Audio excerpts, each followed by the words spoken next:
शक्ति व पहचान दी है तथा उत्तर प्रदेश जैसे विशाल व महत्वपूर्ण राज्य में 4 बार अपनी बहुजन समाज पार्टी के नेतृत्व में सरकार बनाकर यहां बहुजन समाज के लिए एक ऐसी मिसाल बन गई हैं जिससे प्रेरणा लेकर करोड़ों लोग आज यहां सामाजिक तरक्की, सामाजिक परिवर्तन व आर्थिक तरक्की के मिशनरी कार्य से जुड़े हुए हैं। इतना ही नहीं बल्कि मैं खुद भी बहन जी के नेतृत्व से प्रभावित होकर आज बीएसपी मूवमेंट से जुड़ा हूं और उनके पदचिन्हों पर चलकर इस मिशनरी दायित्व, कर्तव्य व फर्ज को पूरी कोशिश करूंगा निभाने की अपनी आखिरी सांस तक। साथियों, जैसा कि आप सब जानते हैं लोकसभा आम चुनाव चल रहे हैं और इस बीच इन लोकसभा आम चुनावों में दुश्मन साम दाम दंड भेद का इस्तेमाल कर हमारे सभी कार्यकर्ता, हमारे लोगों को भटकाने का, भ्रमित करने का पूरी कोशिश करेगा।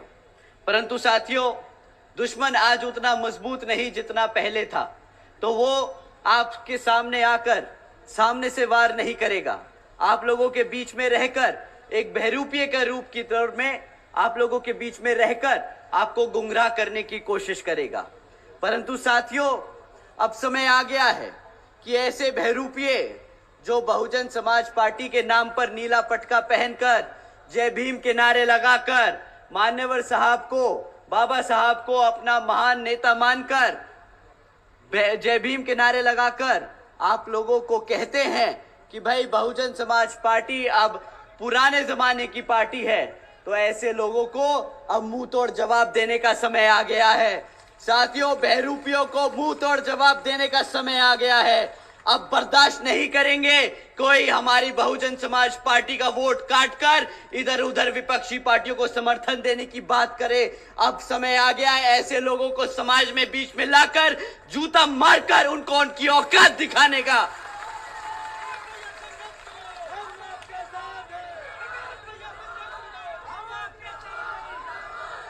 साथियों,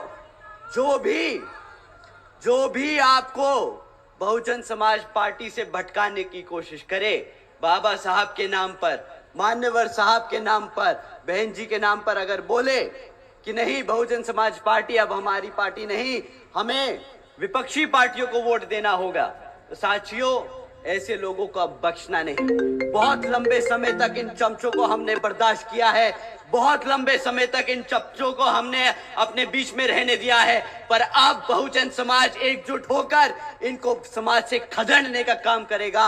आप लोग इनको खदेड़ कर खत्म करने का काम करेंगे। साथियों, पिछले कुछ समय से विपक्षी पार्टियां खूब पैसा बहा रही है, ऐसे चमचों को फंड करती है, ऐसे छुटपुट लोगों को पैसा देकर आप लोगों के बीच में भेजकर इनको आपको गुमराह करने की कोशिश कराती है। आप जानते हैं इन मोटी मोटी बड़ी बड़ी पार्टियों को पैसा कहां से मिलता है? आप जानते हैं ये भाजपा, कांग्रेस, समाजवादी पार्टी कहां से पैसा उठाती है? ये धरना सेठों से पैसा उठाती है। साथियों, ये वो पार्टियां हैं जो पिछले सिर्फ 6 सालों में इलेक्ट्रल बॉन्ड्स के द्वारा 16,500 करोड़ रुपए ये धरना सेठों से चंदे के रूप में ले चुके हैं। साथियों, अब ये कहते तो है चंदा है, बट सुप्रीम कोर्ट जल्द ही आप लोगों के सामने वो तत्व रखेगा, आप लोग समझ जाएंगे ये धरना सेठों से फिरौती ली है इन लोगों ने और हमारे समाज का इस्तेमाल किया है। परंतु साथियों, इस इलेक्ट्रल बॉन्ड के स्कैम के बाद एक पार्टी थी, पूरे देश में सिर्फ एक राष्ट्रीय पार्टी है जिसने किसी भी धरना सेठ से पैसा नहीं लिया, जो अपने कार्यकर्ता के तन, मन और धन की मेहनत से यहां पे मूवमेंट चला रही है। आप जानते हैं वो कौन सी पार्टी है? हमारी माएं बैठी हैं, मां सुन लो, तुम्हारी बहुजन समाज पार्टी, तुम्हारी बहन जी तुम्हारे पैसों से ये मूवमेंट चला रही है, तुम्हारे पैसों से ये मूवमेंट चला रही है। कोई धरना सेठ की औकात नहीं कि कि इस पार्टी की तरफ उंगली उठाकर भी देखे, हमारे समाज की तरफ उंगली उठा के भी देखे, क्योंकि वो जानता है कि ये इस समाज की पार्टी है। साथियों, बीएसपी केवल यहां ही नहीं, उत्तर प्रदेश में ही नहीं, बल्कि पूरे देश में अपने बड़े बड़े धरना सेठों और पंजीपूतियों से, बड़ी बड़ी पूंजीपतियों से और धरना सेठों से पैसा नहीं लेती। बहुजन समाज पार्टी यहां अपने कार्यकर्ता, अपने समर्थकों के तन मन और धन से यहां पर उनके बलबूते पे ये मूवमेंट चलाती है। और पिछले कई सालों से, जब से बहुजन समाज पार्टी अस्तित्व में आई है, जब से स्थापित हुई है, तब से वो आपके तन मन और धन की ओर पे, धन की वजह से यहाँ पे इलेक्शन लड़ती आई है। और आने वाले भविष्य में भी आप ही की मेहनत से, आप ही के पैसे से पूरे देश भर में बहुजन समाज पार्टी इलेक्शन लड़ती जाएगी। तो साथियों, मैं ये मौका लेता हूं आप लोगों का एक बार दिल से धन्यवाद करने के लिए कि आप लोग अपने दिन की दहाड़ी से निकालकर, आपके दिन की कमाई से निकालकर 10-10, 100-100 रुपया जो आप इकट्ठा करके पार्टी फंड में जमा करते हैं, उसकी बदौलत हम ये मूवमेंट चला पा रहे हैं। तो आप सभी को मैं तहे दिल से धन्यवाद करता हूं।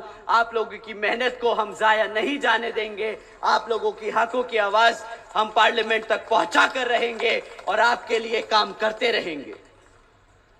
साथियों, जैसा कि आप जानते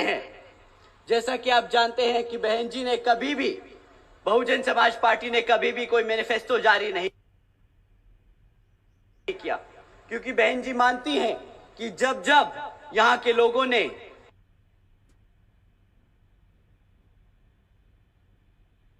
यहां की आवाम ने हमें सत्ता में बिठाने का काम किया, हमने बहुत काम किया है अपने सब।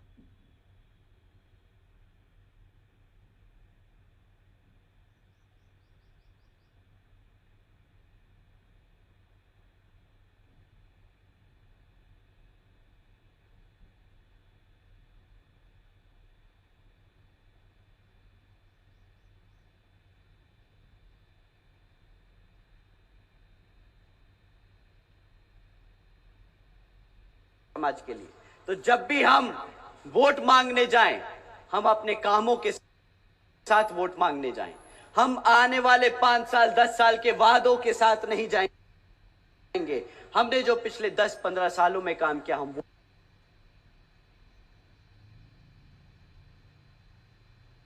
वो लेके जाएंगे। तो साथियों, इसी आधार पर हम आपसे दरख्वास्त करेंगे कि जब भी कोई विपक्षी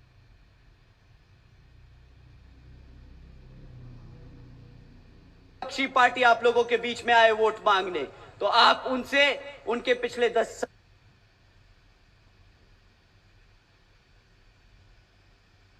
सालों का काम मांगे कि भाई तुम पिछले 10 साल से सत्ता में थे, पिछले 5 साल से सत्ता में थे, पिछले 2.5 साल से सत्ता में थे, तो तुमने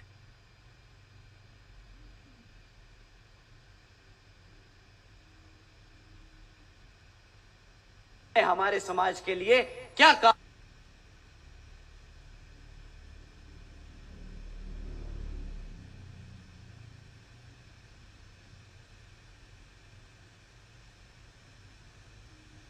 किए, उसके आधार पे आप उनको वोट देने का काम करेंगे। साथियों, इस बारी सवाल बिना किए कोई वोट नहीं जाएगा।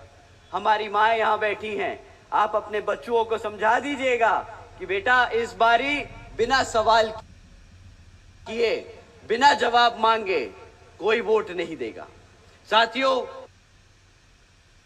इसी क्रम में मैं आप लोगों के बीच में कुछ मुद्दे छोड़ के जाऊंगा, कुछ सवाल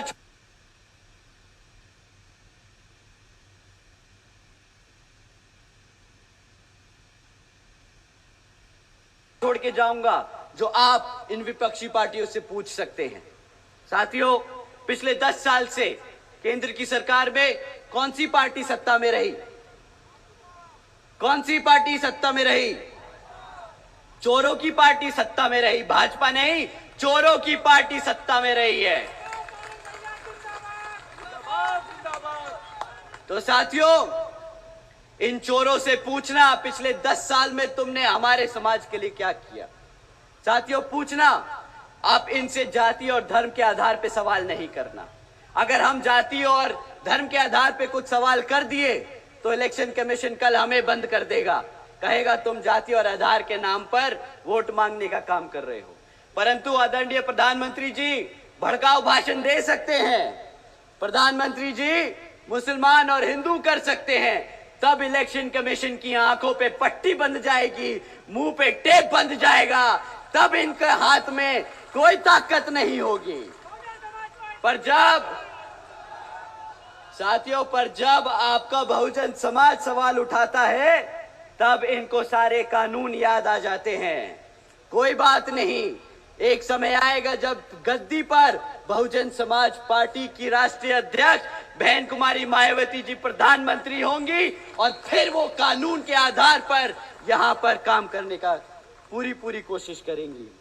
साथियों, सो इन चोरों से पिछले 10 साल में रिकॉर्ड मांगिएगा, जाति और धर्म के आधार पर नहीं, पर शिक्षा, सुरक्षा और रोजगार के आधार पर, कि इन 3 क्षेत्रों में इनकी सत्ता में रहने के बाद क्या काम हुए आपके समाज के लिए। साथियों, शिक्षा से शुरू करते, सबसे महत्वपूर्ण होती है हमारे बच्चों की शिक्षा। वो कहते हैं ना, बाबा साहब कहते थे कि शिक्षा वो शेरनी का दूध है, जो पिएगा वो, अरे दहाड़ो तो मेरे भाई, शेरनी। साथियों, बाबा साहब क्या कहते थे? शिक्षा वो शेरनी का दूध है, जो पिएगा वो। साथियों, ये लोग वो हैं जो हमारे बच्चों को, हमारे बच्चों की शिक्षा छीनने का काम कर रहे हैं।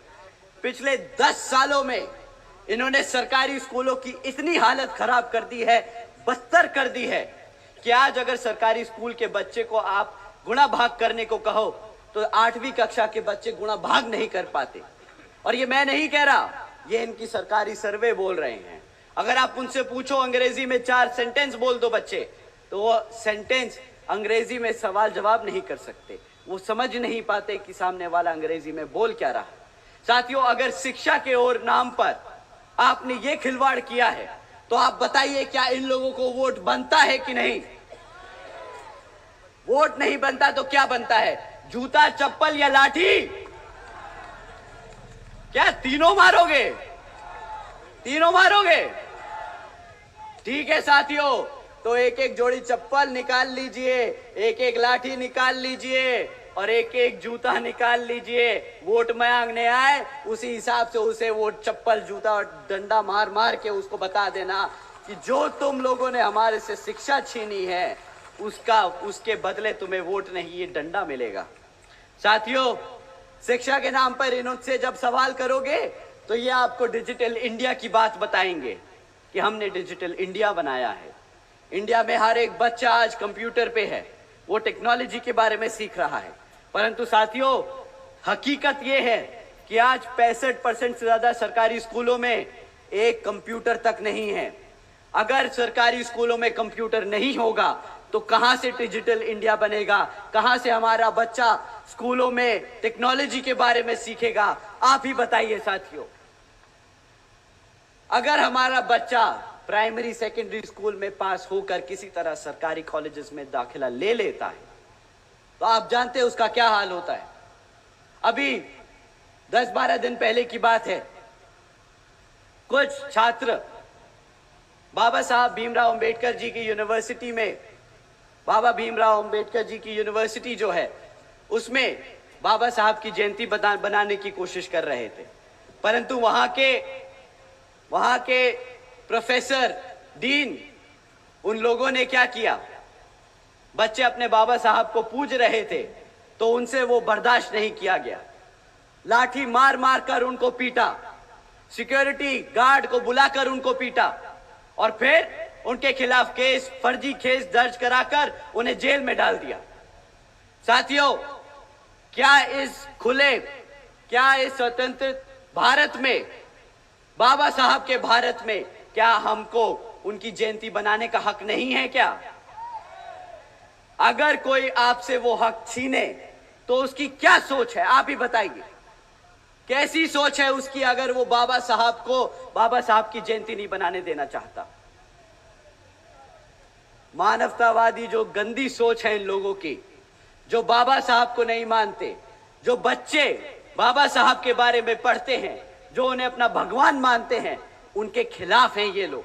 तो अगर सरकारी कॉलेजेस जहां पे शिक्षा दी जाती है, अगर शिक्षा के जन्मदाता, शिक्षा के जो प्रतीक है हमारे, अगर उसकी ही जयंती नहीं बनाने देंगे तो ये लोग किसके साथ हैं और किसके खिलाफ, आप खुद ही समझ जाइएगा साथियों। इन्होंने जातिवादी हमारे बच्चों की शिक्षा तक में घुसा रखी है।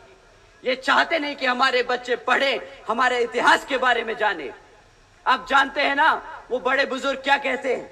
मैं सभी युवाओं से बोलता हूं साथियों, बड़े बुजुर्ग हमेशा कह के गए हैं कि अगर किसी समाज को खत्म करना है तो उसका इतिहास मिटा दो, उसको इसके इतिहास से दूर कर दो। हमारे स्कूल में, हमारे कॉलेजेस में बाबा साहब का इतिहास है। हम उनके बारे में पढ़ते हैं तो आज हम जानते हैं कि हमारी ताकत, हमारी शक्ति क्या है। ये लोग आपको आपके इतिहास से दूर करने की कोशिश कर रहे हैं, आपको दोबारा से वही गुलाम बनाने की कोशिश कर रहे हैं। साथियों, शिक्षा के नाम पर इन्होंने सिर्फ खिलवाड़ किया है। तो जब ये शिक्षा का मुद्दा उठाना हो तो बताइएगा कि जब तुमने हमारे बच्चों को बाबा साहब की जयंती नहीं बनाने दी, जब तुमने हमारे बच्चों को पढ़ने नहीं दिया सरकारी स्कूलों में, तो किस बात का वोट बनता है तुम्हारा? आप ही बताइए साथियों, वोट बनता है क्या? इसी क्रम में साथियों, जब आप उनसे रोजगार की बात करोगे तो सबसे बड़ा मुद्दा आपके पास है, हमारे युवा साथी झेल रहे हैं ये पेपर लीक होने का। बताइए साथियों, कौन सा महीना होता है जब पेपर लीक नहीं आता? पेपर लीक की खबरें कब नहीं आती आपको? कोई ऐसा महीना जाता है कि नहीं जाता है? बताइए, नहीं जाता ना। साथियों, इन्होंने जो खिलवाड़ किया है ना आपके साथ, वो आप लोग खुद झेल रहे। हर कोई महीना ये खबर आती रहती है कि सिर्फ फलाना सरकारी नौकरी के लिए एग्जाम पेपर निकला था, वो बच्चे पढ़ने गए, पढ़ के उसको देकर आए और वो पेपर लीक हो गया। सरकार को बहाना मिल गया वो जो भर्ती निकली थी वो कैंसिल करने का। मानते हैं साथियों, अगर भर्ती नहीं करनी है तो पेपर दिखा के उसको कैंसिल कर दो, लीक करा दो, कैंसिल कर दो, ताकि आपको सरकारी नौकरी ना देनी पड़े। मानते हैं सभी युवा साथी यहाँ पे? बताइए, जितने भी युवा हैं अपना हाथ उठा के बताइए कि आप मानते कि नहीं। साथियों, आपको आपकी पढ़ाई से, आपके इतिहास से, आपके आरक्षण से आपको दूर करना चाहते हैं। अब बताओ, अगर कोई सरकार, कोई पार्टी आपको आपके हकों से दूर रखे, आपको आपके इतिहास से दूर रखे, तो वो पार्टी को क्या कहेंगे आप? क्या कहेंगे आप ही बताइए? चोर कहेंगे आप ऐसी पार्टी को। साथियों,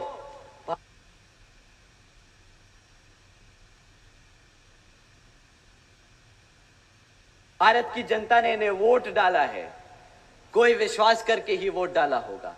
तो जो विश्वासघात करे उसे क्या कहते हैं? गद्दार कहते हैं, गद्दार। ये पार्टी गद्दार है, ये आप की गुनहगार है। साथियों, इनका समय पूरा हो गया है।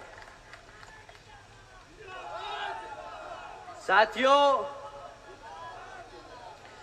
ऐसा नहीं है कि सरकार आपको रोजगार नहीं दे सकती। आप जानते हैं कि सेंटर में 30 लाख से पद खाली पड़े हैं, 30 लाख से ज्यादा सरकारी पद खाली पड़े हैं। चाहे तो ये कल आपको रोजगार दे चाहे तो आपको कल रोजगार दे दे, परंतु इनकी नीयत नहीं है, इनकी इच्छा नहीं है कि आप कभी रोजगार में आ जाओ। तो साथियों, ऐसी सरकार जो रोजगार नहीं देती, जो पढ़ने नहीं देती, ऐसी सरकार को कोई हक नहीं सत्ता में आने का, ऐसी सरकार को कोई हक नहीं आपके बीच में आने का। ऐसे लोग अगर आपके बीच में आए तो जूता निकाल के रेडी कर लीजिएगा कि वोट की जगह जूता मारने का समय आ गया है इनको। साथियों, कुछ दिन पहले आदरणीय प्रधानमंत्री जी ने मंच से कहा था कि कुछ लोग उत्तर प्रदेश की भाजपा सरकार को बुलडोजर की सरकार कहकर बदनाम कर रहे हैं। अब आप ही बताइए, जो सरकार अपने गरीबों का घर उजाड़े, जो सरकार उनसे उनका घर छीन ले, तो वो क्या बुलडोजर की सरकार नहीं है? आप ही बता दीजिए। बुलडोजर की सरकार है कि नहीं, आप ही बता दीजिए। साथियों, ये बुलडोजर की सरकार पर आदरणीय प्रधानमंत्री जी ने कहा था कि नहीं, वो बुलडोजर की सरकार नहीं है। तुम्हें आंखें खोलनी चाहिए और देखना चाहिए कि उत्तर प्रदेश में कितनी प्रगति हो रही है, कितना व्यापार बढ़ रहा है। तो साथियों, हमारे प्रधानमंत्री जी हैं, अगर कहेंगे आंखें खोल के देखो, तो हमने कोशिश करी, ढूंढा कि उत्तर प्रदेश में क्या चल रहा है। घर उजाड़ना तो एक कहानी थी, दूसरी ओर क्या चल रहा है, हमने वो भी पढ़ने की और समझने की कोशिश करी। तो साथियों, पाया कि यूपी आज पूरे देश में नंबर 1 बन चुका है। उद्योग में नहीं, अपनी बहन बेटियों पे अत्याचार करने के लिए देश में नंबर 1 बन चुका है। लालच है ऐसी सरकार को जो अपनी बहन बेटियों को सुरक्षा नहीं दे पाती। साथियों, उससे भी डरावना सच सामने आया। यूपी में 40% बच्चे कुपोषण के शिकार हैं और यह देश में नंबर सबसे ज्यादा है। देश में सबसे ज्यादा कुपोषण के शिकार के केसेस बच्चों के यहां उत्तर प्रदेश में आते हैं। ऐसी सरकार जो अपने बच्चों को भूखा रख ले, वो बर्दाश्त कर ले, क्या ऐसी सरकार को सत्ता में रहने का हक है? नहीं है ना? बिल्कुल। परंतु साथियों, हमारे आदरणीय प्रधानमंत्री जी ने कहा कि आंखें खोल बेटा, आंखें खोल और देख यूपी में क्या प्रगति हो रही है।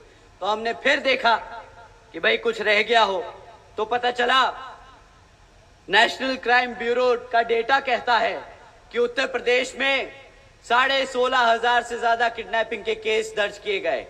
अब आप ही बताइए, जहां पे बच्चे बहन बेटियां सुरक्षित नहीं हैं, हमारे छोटे छोटे बच्चे भूखे रह रहे हैं, जहां पे किडनैपिंग बढ़ती जा रही है, तो ये बुलडोजर की सरकार तो नहीं है। साथियों, मैं मानता हूं कि ये बुलडोजर की सरकार नहीं है।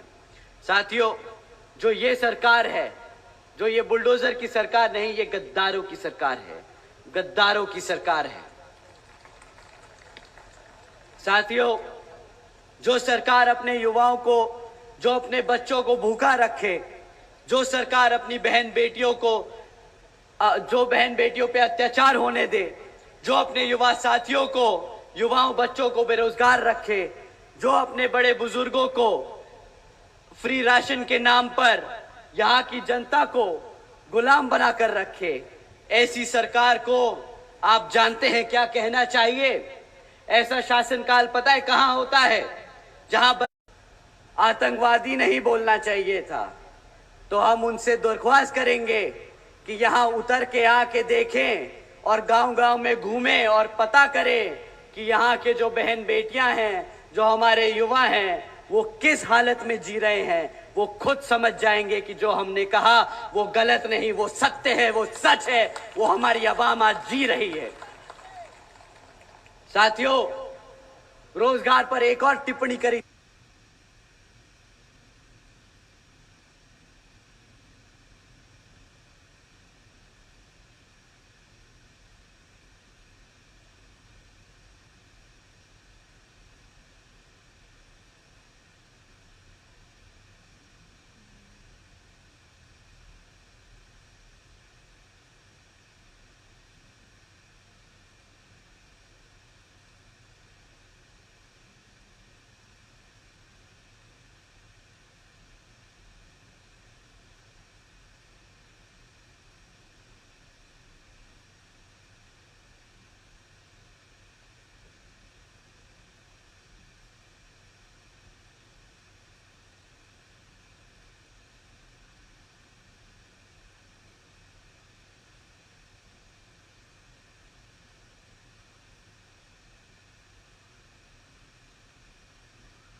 थी आदरणीय प्रधानमंत्री जी ने।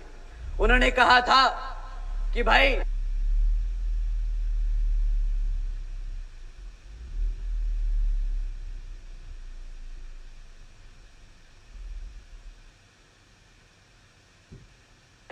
सरकारी नौकरियां नहीं है तो क्या हुआ, सरकारी नौकरियां नहीं है तो क्या हुआ।